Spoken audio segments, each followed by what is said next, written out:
We'll talk to Mark Malone, former Steeler quarterback, as he joins us now. You can listen to Mark on NBC Sports Radio, the 24/7 live sports talk network. Listen at NBCSportsRadio.com. Welcome back, Mark, as your former team, the Steelers, in action tonight. This is a good Thursday nighter. You got the Steelers 4 in a row, Carolina 3 in a row. The good part about this game for teams around them is somebody has to lose, which would open up, will bring somebody back to the pack. But both these teams playing really well. Yeah, it's interesting. Let's take Carolina first. I'm not amazed because I've known Norv Turner since how we went against each other in college. He was a guy at USC, and he's done a terrific job with Cam. He's been able to increase his completion percentage and gotten it much higher. And on top of that, he's getting rid of the football. He's not taking a beating. You look at his numbers. His numbers are almost identical, and in some cases a little bit better as his MVP year when he took that Carolina Panther team to the Super Bowl. Christian McCaffrey is a guy that does everything on that football field and never comes off. So he'll be a point of emphasis for that Pittsburgh defense. The Steelers, meanwhile, have found a way to replace Le'Veon Bell with this kid James Conner, who's just playing his tail off right now. Offensively, I think they've gotten settled in a little bit, one of the better offensive lines in the NFL. I think if there's an issue with that football team, it's been on the defensive side of the football. They're still looking for some answers in the back half of that secondary a little bit, particularly at the cornerback position. But I think this ought to be a hell of a football game. And Thursday nights, you tend to want to take a home team. Pittsburgh always plays better at home than they do on the road, at least in recent years. So I would expect a close game, and I would expect Pittsburgh to probably eke it out. Should be fun tonight. We'll have it coming up 8 o'clock, 97.3 ESPN.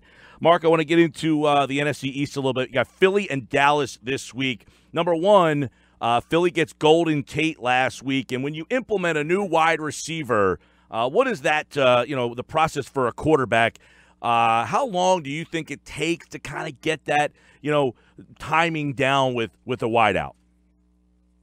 Well, first of all, Golden's not going to know the whole playbook, but the things that they do in Philadelphia are not that dissimilar to what they did, for instance, in Seattle or in Detroit.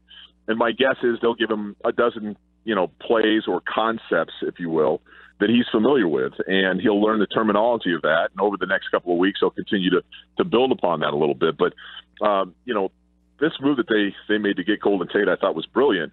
I don't know of a guy that has been more competitive at the wide receiver position over the last 5 or 6 years than Golden Tate. He's a bulldog. He'll catch the ball. He's great run after the catch, one of the best in the league.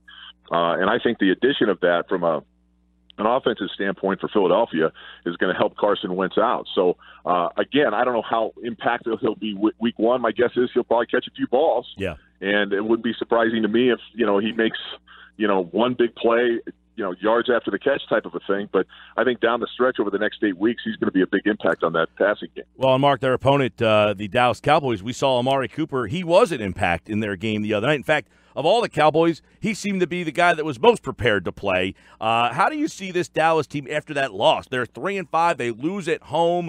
Do you feel that 3-5, they are too far out of this mix to think about the playoffs right now, or are they still in this thing?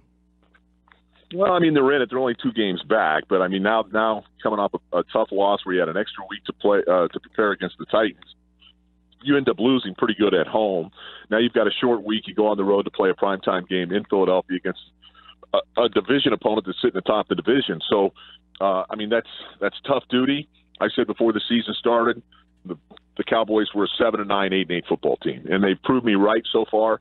I think there's an identity crisis there.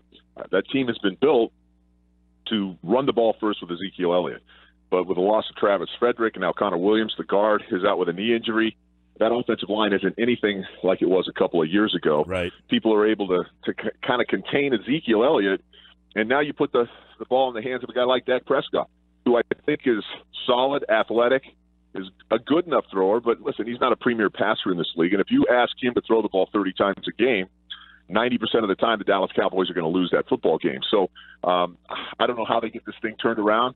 They're exactly what I thought they'd be, a 7-9, 8-8 football team. Mark Malone here on the Boardwalk Honda Hotline. Mark, Dez Bryant's back. He's with the Saints. I like the move for the Saints. A great flyer for me. They needed another wideout to complement Michael Thomas. Do you think this move makes them the favorite? Well, it's right now it looks like them and the Rams. I mean, that game last week was a hell of a football game. Marcus Peters, by the way, played like a dog, and they're missing Aqib Talib in the back end, and that's a bit of an issue. But I think over the next 8 weeks, Wade Phillips will get that squared away on that side of the ball. As far as the Saints go, I mean, listen, it's like if you're Dez Bryant, you hit the lotto yesterday, all right? You went to a team that's competing for a Super Bowl, and you're trying to resurrect a career. And by the way, he's not going to resurrect it.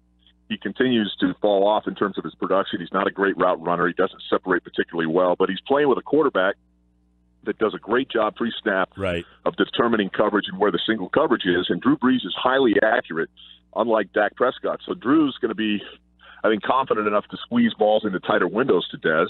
And you're right. I mean, he's not going to be a huge impact on that offense, but I think by the end of the season, he'll probably have 30, 35 catches, and that's 30 or 35 catches you didn't have before.